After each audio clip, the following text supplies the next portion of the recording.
Shalom, everybody who is out there. How are you guys? I hope you guys are well. Hope you guys are blessed. Happy second day to those of you who are on our Creator's calendar. We are the people. We are the family. Yahoo and the Torah.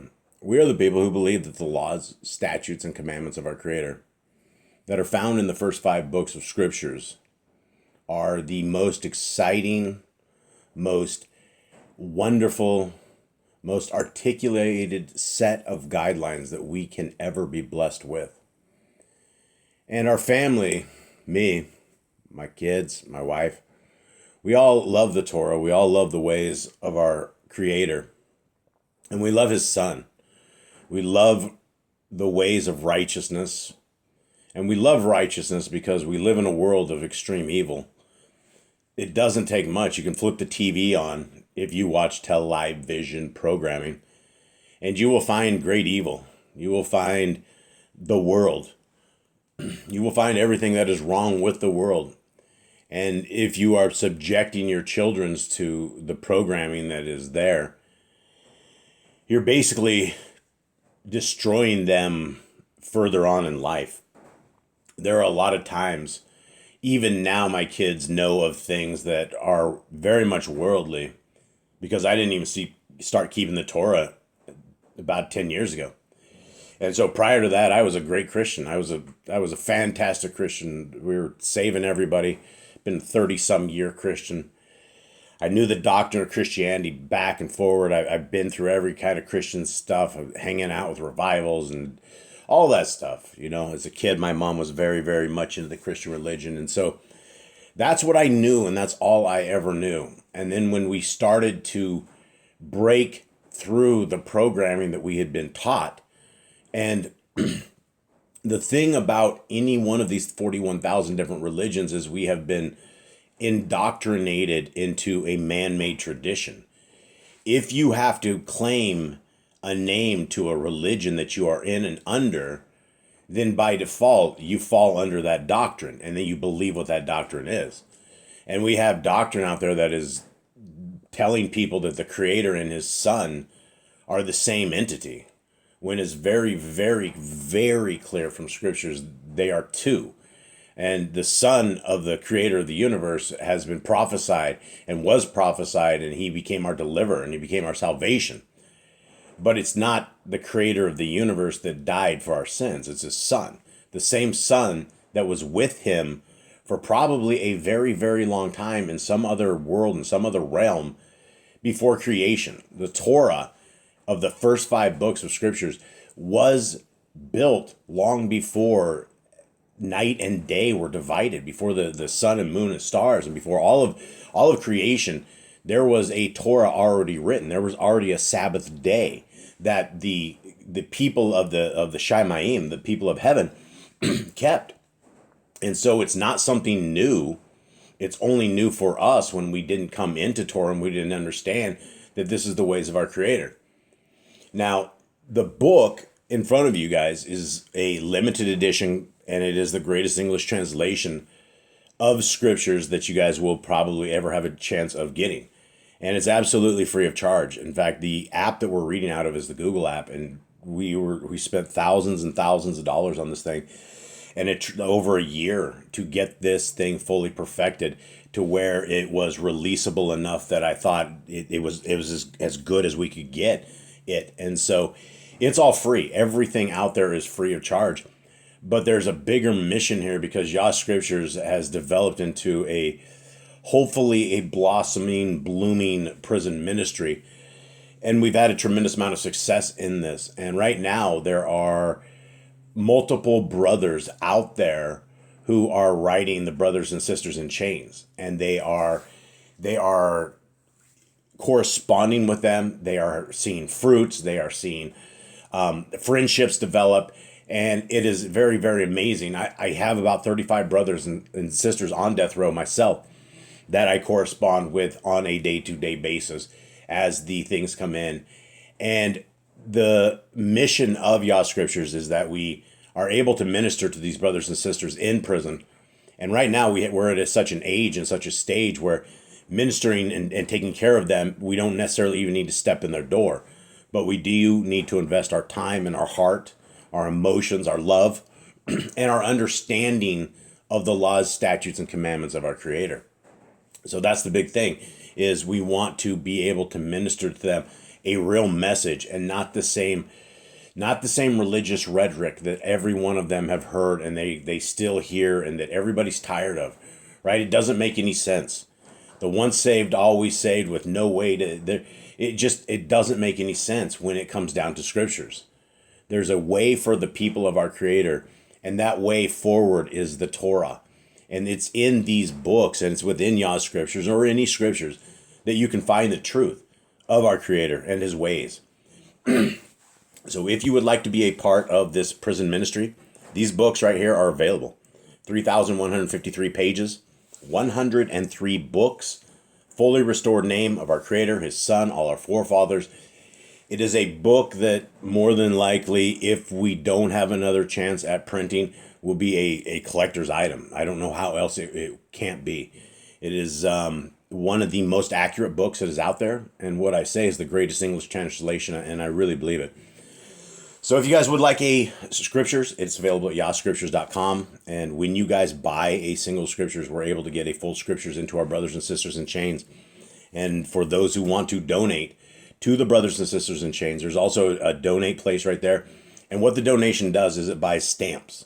There's a lot of us out there right now that we're buying stamps so we can talk to these brothers and sisters, and it's expensive.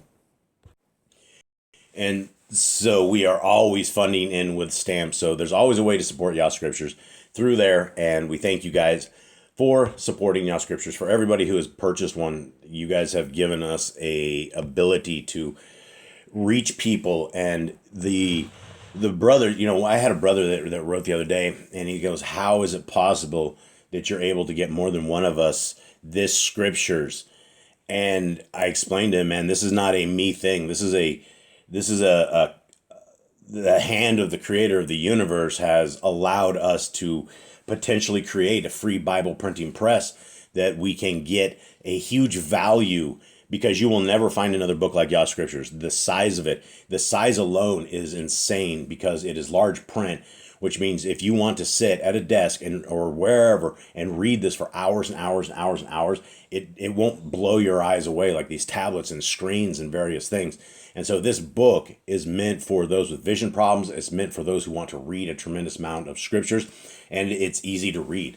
And so this is out of this book, and this is the last book in Yah Scriptures. It is the book of the Khalidi, and it is the words and the walk of our Creator's Son, Messiah Yahushua.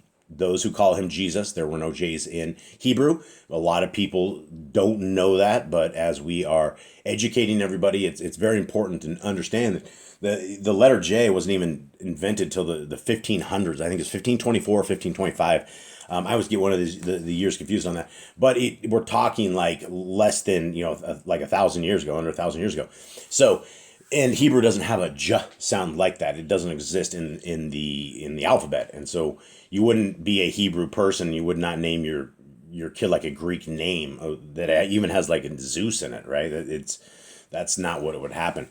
And so this is the words of our Messiah as he's walking along with his people. And this entire chapter has been really amazing, because the first part of it was about those who our Creator's Son and who our Creator essentially accepts. And the Creator's Son, Messiah Yahushua, runs the same operation his dad does. He runs out of the same book, the Torah. We're all under the same Torah. That's just, there's one for the stranger, there's one for the native. If you want to be hooked into the tribe of Yisrael, if you want to be a child of the Most High, then those people are the people who value and who love, who write the laws, statutes, and commands on their heart, mind, and soul, who talk about them when they go to bed and when they rise up, then they indoctrinate their children with them, because that's the greatest possible thing that you could ever give your kids, is an ability to save their souls, protect their souls, and guard it. And you're not going to be able to ever guard your souls when you've nailed the law to the tree, when you don't see any value in the words that our Creator has said, and it's been killed, right? The law has been put in a ditch. That's that's satanic talk. That's blasphemy. There's no place in scriptures that says anything like that. And people, the God of the Christian religion is Paul. And unless Paul said, then the Christians don't care. And just taking letters that were written to towns and ecclesias, little tiny congregations, on a return trip. We're only learning the return trip letter. We don't even know what these assemblies or what these people were even talking about that Paul was responding to. So we're eavesdropping, number one, and then as that eavesdropping happens, and we make something like that doctrine, when we make null and void the Torah, when Paul even says, don't make null and void the Torah, so it's problematic. And so our Messiah very much upholds the Torah, very much talks about the Torah, and this is continuing on in this reading. Okay. I call you to serve no mean cause, but to stand beside me and claim your inheritance. All right. I think I'll just break these down per sentence because it's so incredible. This is the same, guys, this is a message our Messiah is saying to us, right? He's calling us to the cause is the greatest possible cause of anything, right? There is no better means to an end than to stand in the way with the kingdom, alongside the kingdom, so that we are a soldier of the kingdom. That's what we're supposed to be, right? Loyalty should be given to our Creator because our Creator has given us a breath of life, common sense, a couple of eyes, a couple of ears, a couple of nostrils. We can think for ourselves. We can do whatever we want. We have free will. We can be as evil as we want to be, or we can be as righteous and as Kodesh as we want to be, right? And so the cause that Messiah has, he's calling out like, this is a big deal. This is a really, really big deal. We need to all be like understanding of how big of a deal this is, that we have an opportunity at eternity by keeping the laws of our Creator and by the faith of our Messiah, by just being a part of this group, right? It's just being a part of a clique, a different clique, a smaller clique, right? Continuing on, Messiah says, those who dispute the claim are the ones I reject, and you must set your faces against them, even as I do. Again, pretty big, right? That claim, right?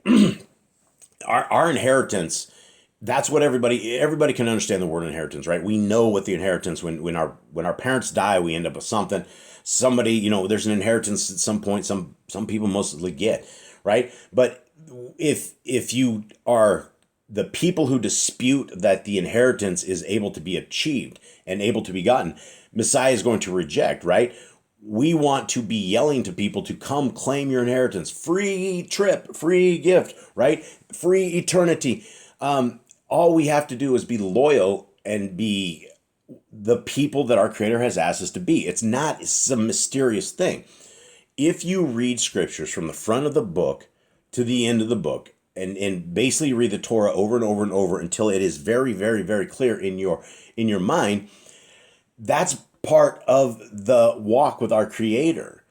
We have to be walking perfectly to His wishes. If we don't read slowly, if we don't understand what His wishes are, that's on us. He's given us scriptures. We see them in front of us. We've been given all sorts of stuff.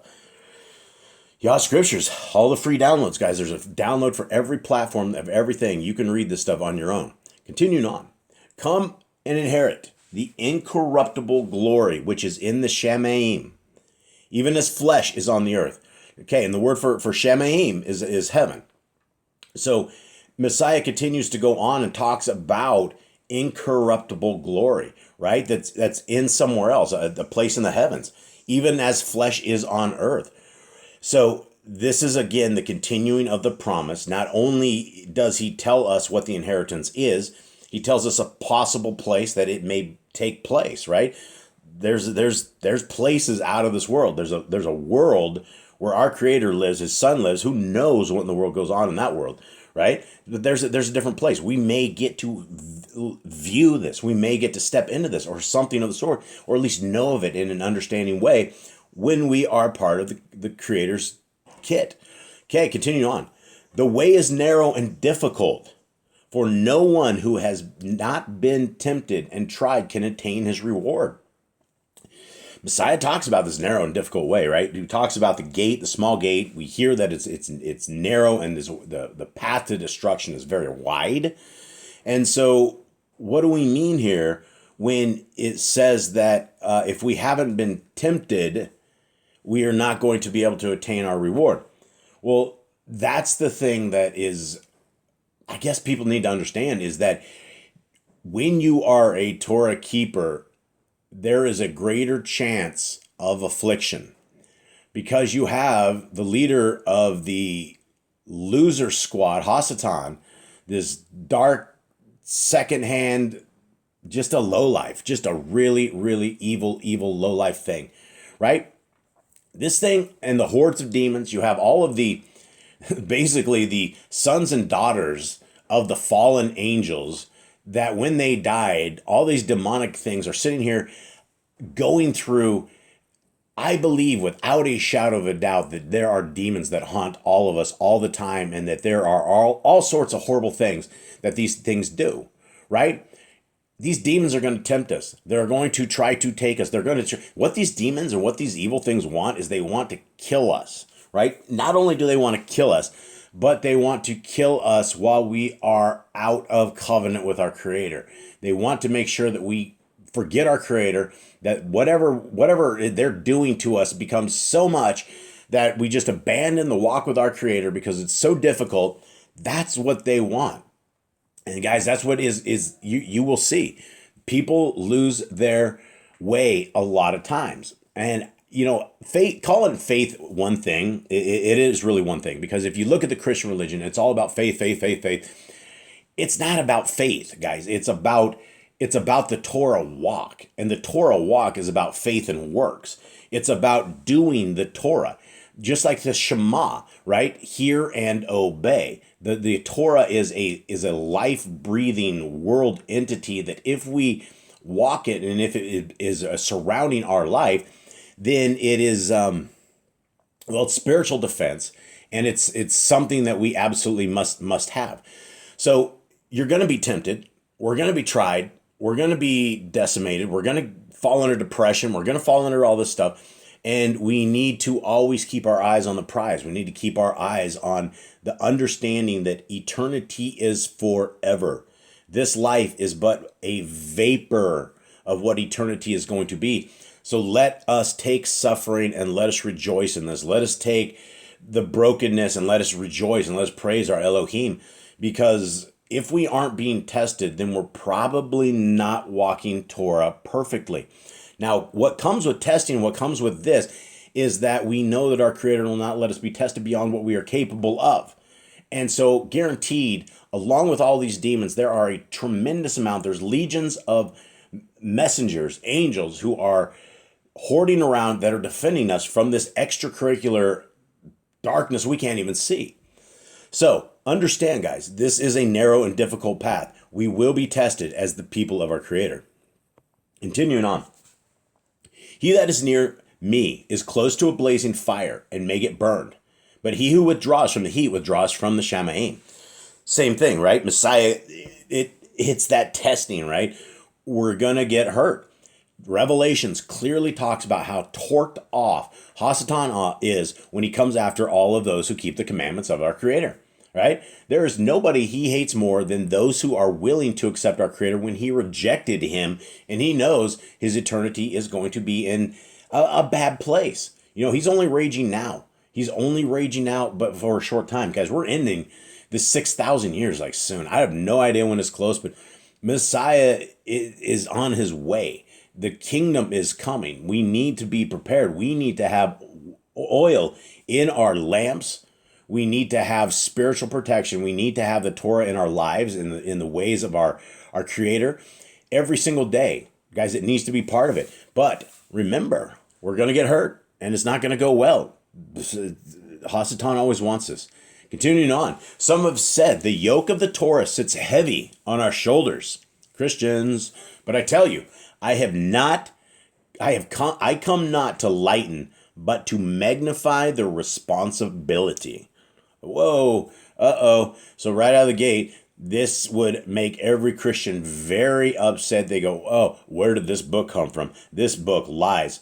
Well, no, book doesn't lie, because this is the same message that you get in Matthew, Mark, Luke, and John. This is the same thing. Messiah said he did not come to get rid of the Torah. He says not one jot, not one tittle, not one little piece of it is ever going to be gone till heaven and earth are gone. Guys, that's not gonna happen, right? Heaven and earth are gonna be here. They're here for good. So is the Torah. And there would be no reason to ever want to get rid of it.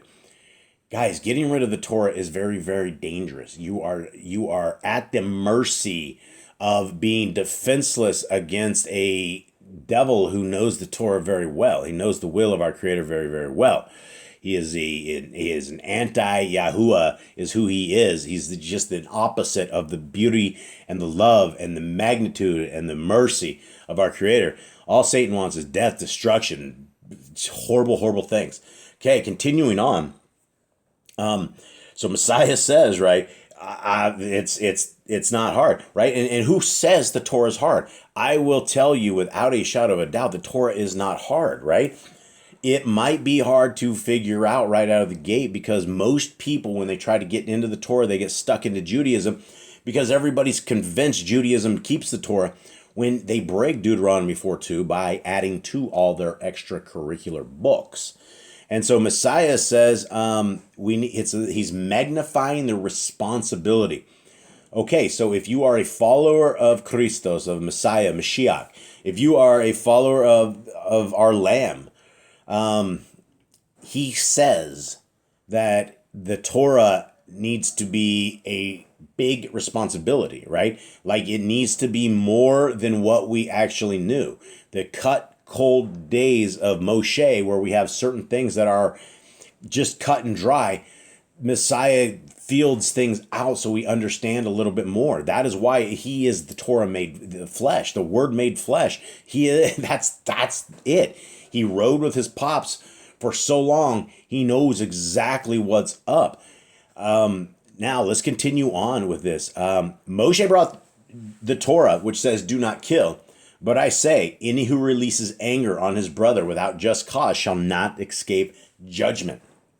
That's what Messiah is talking about with magnifying the responsibility of the Torah, right? It was clear cut back in the days of Moshe, right? Do not kill. Okay, we know what happens under Torah if you kill, right? They take you outside the city gates and they throw rocks at you until you're dead. That is what it does, at the behest of two or more witnesses. But Messiah says if we release anger on our brother without just cause, judgment's coming for us. That's a huge, huge thing, because a lot of us do this. A lot of us do this on our spouses. A lot of do this on our kids. A lot of the kids do this to the kids, right? When you release anger on your brother without just cause, you shall not escape judgment. And he's putting that into the same realm as do not kill, right? So we have a comparison of killing, which we know is the death sentence. And then he talks about releasing anger on your brother in the same sentence. And, when we break one law, we break them all. And so that is yet another understanding of almost like a murder command or something that can do. Because, guys, words absolutely kill, right? From within the heart, when we speak, evil speak, every idle word and every evil thing and every bad joke, every time we go to the men's gym club and talk jokes and do bad things, it's going to be brought to a light in a different world. We have to go to the day of accounting. And so everything that we do is on record. It is the greatest DVR recorder of all time that our life is, and it's all being written on the scrolls of the Shamayim. Continuing on, Messiah says, the Torah you have condemns adultery. But I tell you that if any man looks upon a woman with fornication of mind, he is no less guilty. For it is what a man thinks that will lead him to glory or decay. He who is pure in love does not defile his heart by looking at another woman with fornication in view. Wow. Okay, so this is huge. This is absolutely huge. This is why I'm always talking about the dangers of pornography, the dangers of all of this stuff, guys. as we are into a world and an age, like, guys, hundreds of years ago, we didn't have the ability to have the kind of decay in society that we have with pornography and the smut and the deprivation of the world that we are in right now. When we look upon a woman with those thoughts, we're committing adultery, right? This is the magnifying of the Torah that he's talking about, right? It's not just cut and dry. If we're sitting there lusting in our mind and thinking evil and dirty thoughts, we are committing adultery in our mind. We're lusting after them, right? And Messiah goes on. Well, I mean, not even going on, but when he says, what we think is going to lead us to glory or decay. We're back to that day of accounting stuff, guys. The boys' gym club, right? The jokes, the crude and lewd jokes and the evil speak.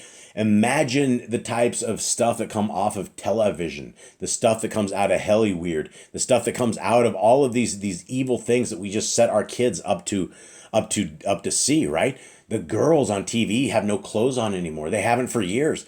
10 years ago when I stopped watching TV, they didn't have clothes on. I can only imagine it has only gotten worse because the standards have gotten they're terrible. You see pictures from the 40s, 50s, 60s, 70s, and the dresses go up significantly, right? It just becomes a thing of glamour. Women have become a thing of decay because instead of being beautiful women that are fully clothed from dresses down to their ankles up to their necks and the arms and stuff like that, you have people walking around with like bikinis on, and it's no big deal. Nobody, it's just they're okay giving away every last bit of their decency and every last bit of their modesty, and it's free. Why are you not saving all of this stuff for a relationship, a man for a long-term marriage, something of that sort, right? You're giving everything you have away. And it is bad because you have these men who absolutely thrive on things of this nature. And so we have this entire society of nudity and clothes off and entire websites dedicated to naked people having sex. It is an abomination at the world we are living in right now. And when it says that in the end days, knowledge will be multiplied and evil will be multiplied. And we're here, right? Every single generation that we are spawning in North America, at least, is getting weaker and weaker and weaker as we drive these kids into these cell phones, into these video games, and into this digital realm of putting virtual reality glasses on and sitting in the metaverse and living in a fake reality.